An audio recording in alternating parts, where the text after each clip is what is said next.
Good afternoon. What a treat for a Saturday, wasn't that? Thank you guys for coming out. Can you hear me okay? Is this on? My name is Gretchen McCourt, and I am here with ArcLight Cinemas, and I am very proud to introduce, I think for the first time, the writer and director, Aaron Sorkin.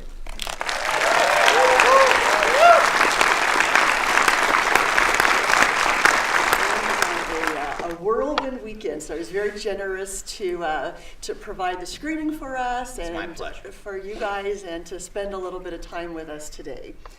So we're going to jump right in. So as you were writing the screenplay, can you tell us about the meeting with Molly Bloom that really changed the course of the project and got you interested in saying yes to directing? Sure. It's the very first time I met her. An entertainment lawyer I know socially sent me the book and said, would you read this book and then meet with my client, Molly Bloom, whom I'd never heard of. I Googled her a little bit. She's the poker princess, and there were these famous people in her game. I read the book. The book is a fantastic ride. I would really recommend it. But I have to say that I then set up a meeting with Molly. I was not expecting much from this meeting, I have to tell you. I assumed that I was going to be meeting somebody who was just sort of cashing in on her decade-long brush with celebrity. And it became pretty clear to me. That first meeting just lasted an hour, and there would be hundreds of more meetings after that, hundreds of hours over the next 6 or 8 months of the two of us just talking to each other. But what became clear to me in that first meeting was two things. One, that the book just told the very tip of the iceberg of this story, that there was a lot that she didn't put in the book. There was a lot that hadn't happened yet by the time she finished the book. Like Charlie says in the movie, you finished the book before the good part happened. But the other thing that was clear to me was that there was something about her, that she was brilliant, strong as a tree, very sly sense of humor, really winning sense of humor, and built out of integrity. And that was one of the big reasons why a lot of the real story wasn't in the book.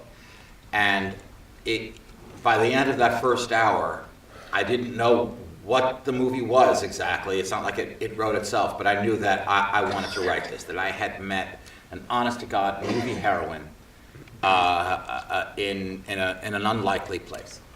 And what made you not want to put it in someone else's hands after you wrote it? You're asking why I directed it. Yeah. This reason. There is I wasn't the first person to approach Molly about the book. She had been fielding offers for a year or so, including from Treat magazine to be the April Treat, and a company that owns thousands of video poker machines, wanted her, poker princess video poker machines, that kind of thing. Like Charlie, I was puzzled as to why she was turning down. She's deep in debt to the government. She's in real trouble. Her mother has mortgaged the house to pay her bail. Why is she turning these offers down? And it turns out that even under those dire circumstances, she cared about all she had left, which was her name.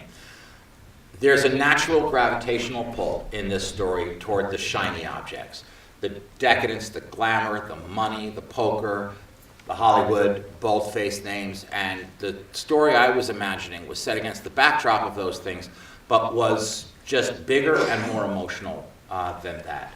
Like I said, I saw a movie heroine who was doing the right thing when the wrong thing was a whole lot more profitable. And that really appealed to me. And I just, knowing that there was going to be a natural tendency to make it a poker movie, I badly wanted to make the movie that first lit me up at that very first meeting with Molly, and kept lighting me up for the next 3.5 years, up to and including right now. I have so many questions to dig deep into characters, but one of the things that you just touched on is she's obviously flawed. I mean, she's as we all are, but she's stealing. She admits to her drug use, but when it comes to her own fate, she's taking a moral high ground that I don't know who would, and that's just such. I think because did you feel of that. Because absolutely because of everything that happened to her. Listen, what the thing that happened to her, I think, or this movie posits, is that she tripped over a stick. Most of us do that metaphorically. Several times in our lives. She did it both metaphorically and literally. She tripped over a stick and kept going, and I had her literally fly off the course. And she couldn't stop herself for 12 years.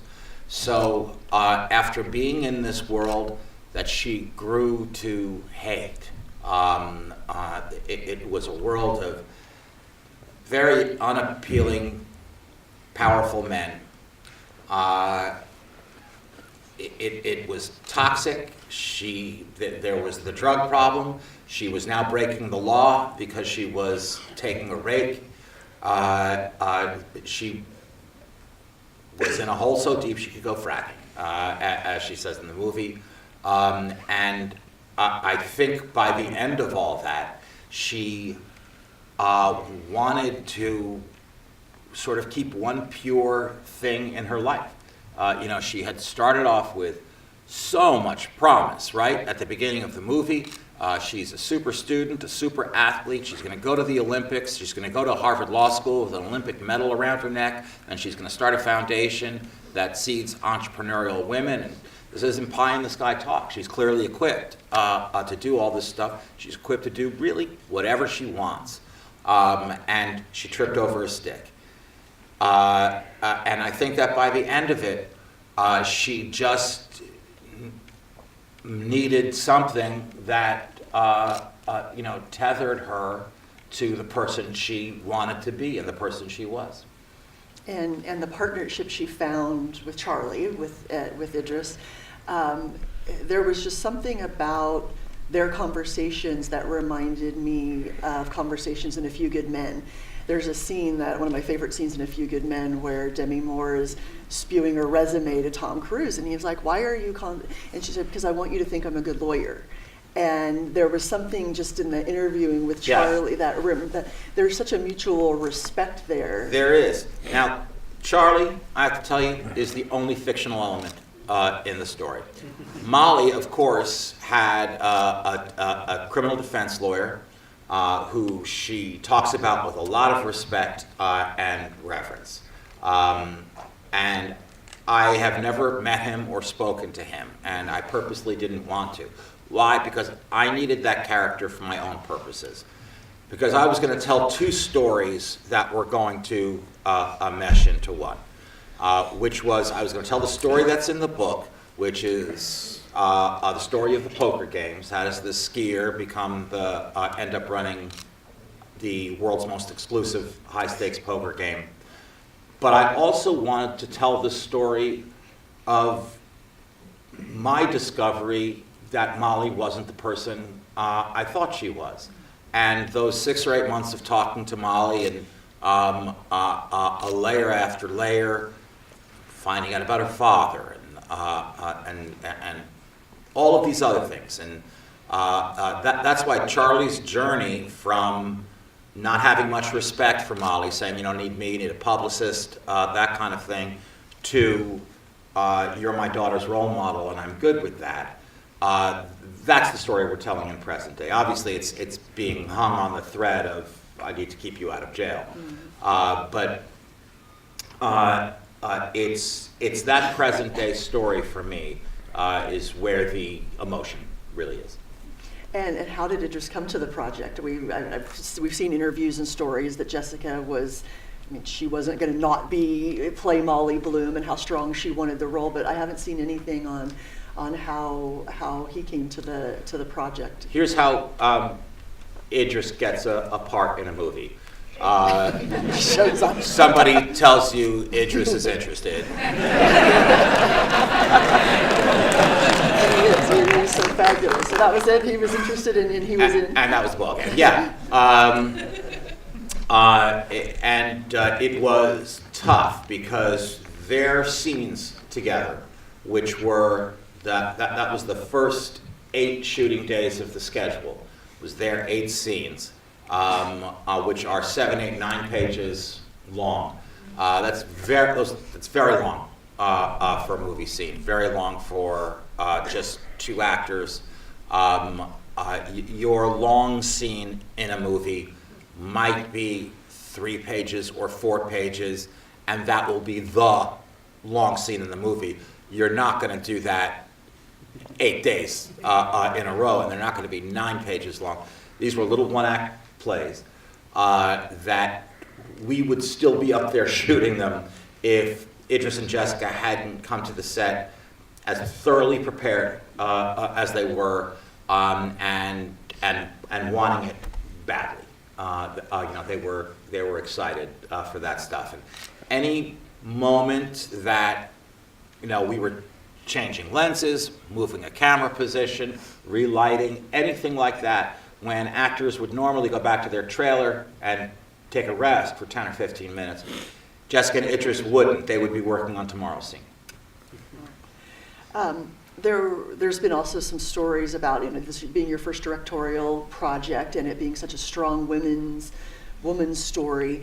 I found it interesting, the take on the men, that they got hysterical and jealous, and those roles. Did that come from her true story where you fell in love with her? And that's the true story. It seemed to me, and again, Molly doesn't blurt this stuff out. You kind of have to get there.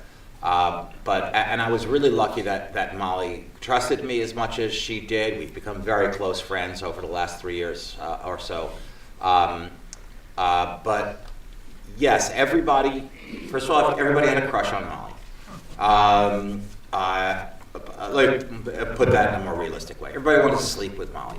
No, actually, the first thing I said is more correct. Everybody had a crush on Molly. They wanted to marry Molly. Men who were married with kids wanted to leave their families and be with Molly because, as Molly tells Chris O'Dowd in the 3rd act, she was playing the part. She was the anti-wife. Okay, she encourages their gambling. It's okay to drink. It's okay to stay out all night. They think she dresses like this all the time when she's wearing a costume for work. But any time one of these powerful guys sensed that she wasn't as in awe of their power as they should be, or she was paying too much attention to somebody else, they ruined her. They just had to ruin her. That was such a twist to what we're seeing now. Right, and to find out that Molly then went and protected all these people at such a cost to herself. Remember, she could guarantee her own freedom. She could have all her money back. The government, like they said in the movie, she had about $4 million in the bank, which she was going to need to start a new life.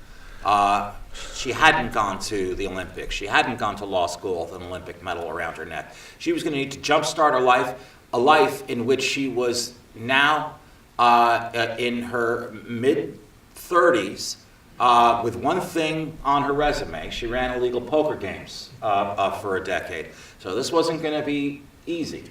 And the government was going to give her all her money back plus interest, as opposed to having when she made her escape after the FBI had raided the game a few blocks down, in the cab on the way to what she had done. This is a movie scene, but it just didn't make it into the movie. She, on her laptop in the cab, she ordered a plane ticket to Denver out of Newark Airport and then told the driver JFK. because she just assumed the FBI they're going to arrest me any second now. And they just never did. And she got home, she went to rehab, she kind of calmed her life down a little bit. She had only one way of making any money, and that was to write a book about this. There's the scene with the literary agent where he says you only have one asset, you have a story to tell. And she did that all, then moved to Los Angeles, a very modest apartment in West LA, to begin her life, when all of a sudden, it's the FBI, 2 years later. Anyway, the fact that she was protecting these guys who were not good to her, and some of them downright bad to her. That's the kind of heroism I can get next to. When you have a project like this that you start writing, or any project, you've obviously had great success with plays, with television, with film. Do you know when you start where you want the end product to be? It's an interesting question. Sometimes, and if you do know what you want the end to be, it's a great, great luxury, knowing that you're going to write to that. Sometimes it happens that you just know what the end of the first act is, the end of the second act, or there's this thing that you're building to. William Goldman, it was considered sort of the dean of American screenwriters. He's won 2 Oscars, one for Butch Cassidy and the Sundance Kid, one for All the President's Men. He also wrote The Princess Bride and Misery and A Bridge Too Far and The Great Waldo Pepper, and a lot of others. Wrote a nonfiction book called Adventures in the Screen Trade, which I would recommend to anyone, whether you're in the movie business or not. Adventures in the Screen Trade. It's a fantastic read. And in it, he talks about the value of having a secret, okay? Of knowing something that you're writing toward. He's writing Butch Cassidy and the Sundance Kid. He had researched those 2 guys for a long time. And I hope everybody has seen the movie, because this will be a spoiler. If you haven't. He knew the Sundance Kid couldn't swim, okay? So a whole first act, just get him to the cliff, get him to that cliff, because this is going to be awesome when the Sundance Kid says, I can't swim. I